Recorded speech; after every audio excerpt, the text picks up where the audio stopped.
Alkisah, di tanah Jawa, hiduplah seorang tokoh terkenal yang bernama Joko Tingkir. Ia adalah raja pertama Kesultanan Pajang yang berdiri di Kartosuro, perbatasan Surakarta dan Sukoharjo. Ia memiliki satu orang abdi dalam yang selalu mendampingi Joko Tingkir yang bernama Ki Juru Mertani.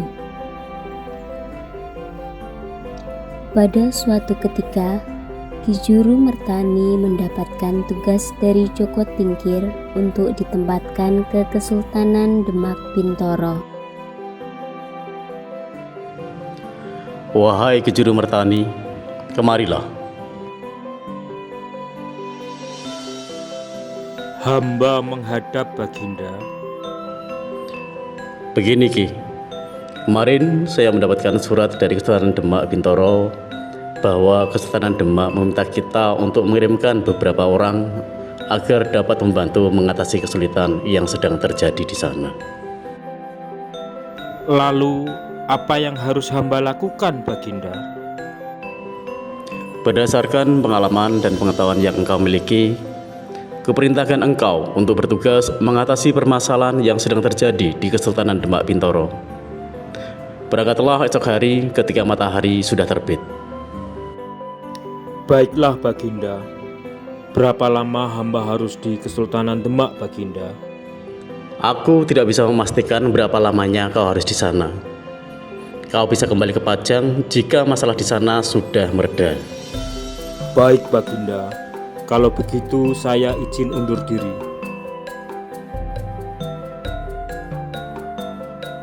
Selang keberangkatan dari Ki Juru Mertani ke Demak Bintoro, suatu waktu Joko Tingkir berniat untuk menyambangi Ki Juru Mertani yang sedang berada di Kesultanan Demak tersebut untuk meninjau tugas dan kinerja dari Ki Juru Mertani.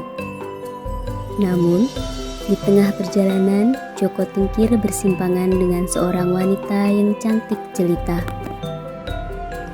Maaf, tolong berhenti sebentar. Jika boleh tahu, siapa namamu wahai gadis ayu? Perkenalkan Tuan, nama saya Sileduni. Lalu Tuan sendiri siapa? Wah, nama yang cantik. Persis seperti orangnya. Kau bisa memanggilku Mas Karebet. Aku adalah raja dari kerajaan Pajang. Mohon maaf Baginda, jika saya tidak mengenali Baginda Raja. Maaf kalau saya lancang. Ada apa gerangan Baginda kemari? Kedatanganku kemari untuk mengunjungi orang kepercayaanku yang sedang bertugas di Kesultanan Demak nih Mas. Baiklah Baginda, saya permisi dulu. Tunggu nih Mas Leduni. Sudah kukatakan, panggil saja aku Kang Mas Karebet. Jangan dengan embel-embel Baginda. Baiklah Baginda. Maksud saya, baiklah Kang Mas, saya permisi. Singkat cerita, selama di Kesultanan Demak, Joko Tingkir sempat menjalin kisah asmara dengan Sileduni hingga suatu waktu Sileduni merasa ada yang salah dengan perutnya. Dan setelah dikonfirmasi, ternyata Sileduni hamil. Tetapi tanpa disangka-sangka, Sileduni sendiri merupakan selir dari abdi dalamnya, yaitu Ki Juru Mertani. Hingga suatu ketika, Ki Juru Mertani telah menyelesaikan tugasnya di Kesultanan Demak dan kembali untuk menemui Sileduni.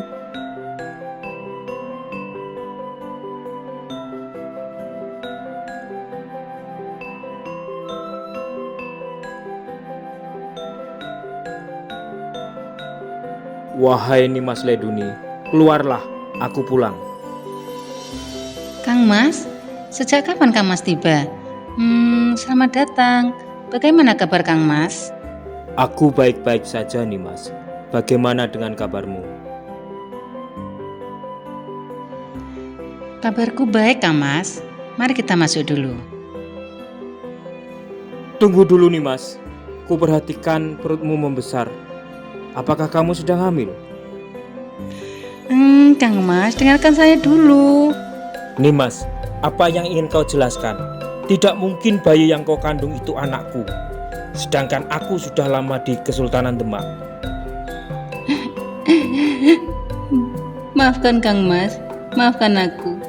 Karena kepulangan Kang Mas yang begitu lama, hingga aku pikir Kang Mas telah melupakanku. Akhirnya, aku menerima pinangan dari Baginda Raja Kesultanan Pajang sebagai selir Kang Mas. Dan anak yang kukandung ini adalah anak dari Raja Kesultanan Pajang. Baiklah, jadi anak ini bukan anakku. Kalau begitu, kau segeralah berkemas dan kembalilah ke Pajang. Ajak Mbok Emban untuk mendampingimu. Baiklah Kang Mas, terima kasih. Sekali lagi maafkan Nimas Leduni Kang Mas.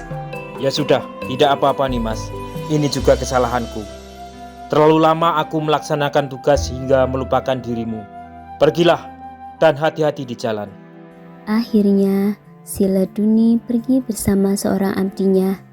Dia terus menangis sepanjang jalan.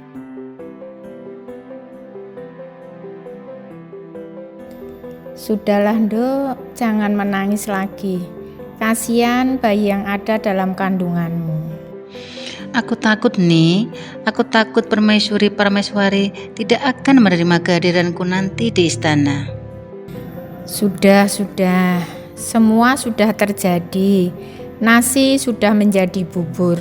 Tidak ada yang perlu kamu sesali.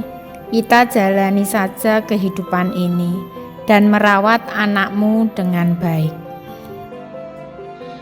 Baik nih, temani aku untuk pergi ke Kerajaan Pajang menemui Kang Mas Karabit ya nih. Iya Nduk.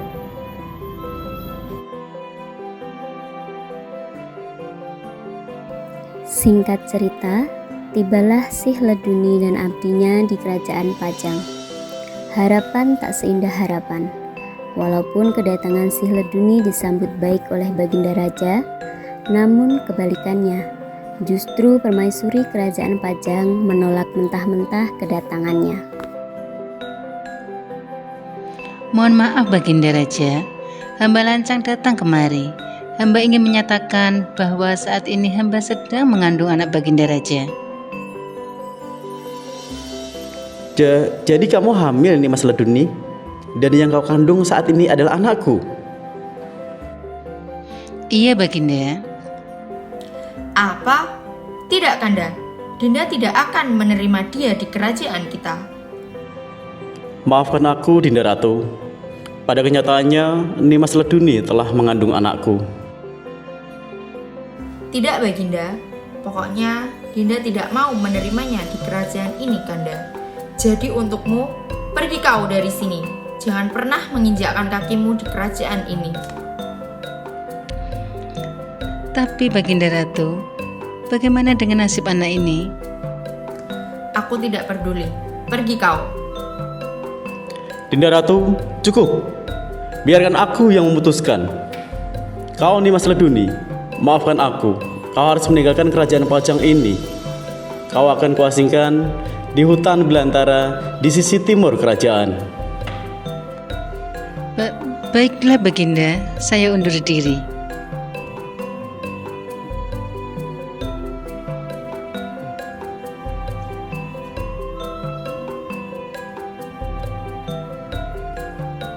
Akhirnya, si Leduni bersama dengan abdinya pergi ke hutan belantara tersebut. Di hutan itu, si Leduni melahirkan bayi laki-laki yang diberi nama Joko Sampurno. Saat Joko Sampurno beranjak dewasa, dia bermaksud untuk menemui ayah kandungnya. Ibu, izinkan Anda bertanya, apakah aku masih punya ayah, Bu? Anakku Joko Sampurno, ayahmu memang masih hidup nak. Beliau tinggal di seberang hutan ini. Benarkah? Benarkah yang Ibu ucapkan? Siapa Bu? Siapa nama ayahku? Dan di mana beliau tinggal? Nah, ayahmu adalah pria yang hebat. Beliau memiliki kedudukan yang sangat tinggi di sana. Beliau adalah raja dari Kesultanan Pajang. yang kita kenal dengan nama Joko Tingkir. Wah, hebat sekali ya Bu Ayah. Baiklah Bu, izinkan Nanda untuk menemui Ayah Bu. Nanda akan berangkat besok pagi. Baiklah nak, hati-hati di jalan. Setibanya di Kesultanan Pajang, Joko Sampurno menghadap Baginda Raja.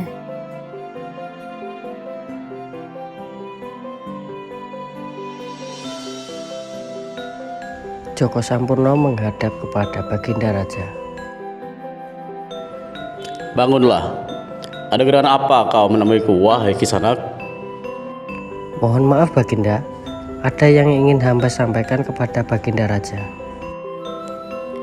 Jika begitu, segera utarakanlah. Perkenalkan Baginda, nama hamba adalah Joko Sampurno. Saya merupakan putra dari Ibu Sihleduni yang merupakan selir dari Baginda Raja. Sungguh? Apa buktinya kalau kau memang putraku, Kisanak? Mohon maaf Baginda, saya tidak memiliki bukti untuk saat ini. Tapi saya bisa mengajak ibu saya untuk menemui Baginda Raja. Hahaha, baiklah. Kalau memang kau bersikeras mengaku sebagai anakku, buktikanlah. Aku akan memberikan syarat yang harus kau penuhi, yaitu membawakanku bawang sebesar gentong. Jika kau berhasil membawanya, kau akan aku akui sebagai anakku. Jika tidak, kau tidak boleh menginjakkan kakimu di kerajaan ini. Baik Baginda, saya undur diri. Joko Sampurno dengan langkah gontai kembali ke rumah menemui sang ibu.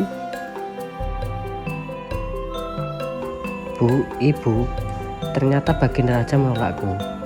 Beliau tidak mengakuiku sebagai putranya. Beliau memberikanku syarat untuk membawakan sebuah bawang yang sebesar gentong agar aku diakui oleh beliau. Ya, besok kamu kalau sowan ke Kesultanan, bawalah bawang merah yang ditanam di depan rumah nak. Tunjukkan pada ayahmu, bawang ini hasil pertanian dari kebun kita. Jadi ibu memiliki bawang sebesar itu. Wah, baiklah Bu. Saya nanti akan mengambilnya dan besok akan saya serahkan kepada Baginda Raja. Nah, jika kamu akhirnya berhasil diakui oleh ayahmu, ketika pulang nanti, maka bawakanlah ibu sebuah batu mesan. Baiklah Bu. Alhasil, akhirnya dengan sowan yang kedua, sambil membawa hasil pertanian berupa bawang, membuahkan keberuntungan. Nasihat ibunya seperti menjadi petunjuk dan kode. Joko Sampurno pun diakui oleh Joko Tingkir sebagai anaknya. Saat pulang kembali ke rumah asal tempat bersama ibunya, Joko Sampurno tidak lupa pesan di mana untuk membawa sebuah batu maisan. Mungkin sebagai petunjuk. Sesampainya di rumah, Joko Sampurno melihat ibunya sudah meninggal dunia. Ternyata, sebelum Sihleduni meninggal, ia sempat berpesan pada warga sekitar memberitahu kalau putranya yaitu Joko Sampurno adalah anak dari Sultan Hadiwijaya dari Kesultanan Pajang. Sihleduni pun kemudian meninggal, begitupun dengan pembantunya. Dan karena atas permintaan warga setempat, Joko Sampurno diminta untuk menetap dan menjadi tokoh di desa tersebut hingga tutup usia.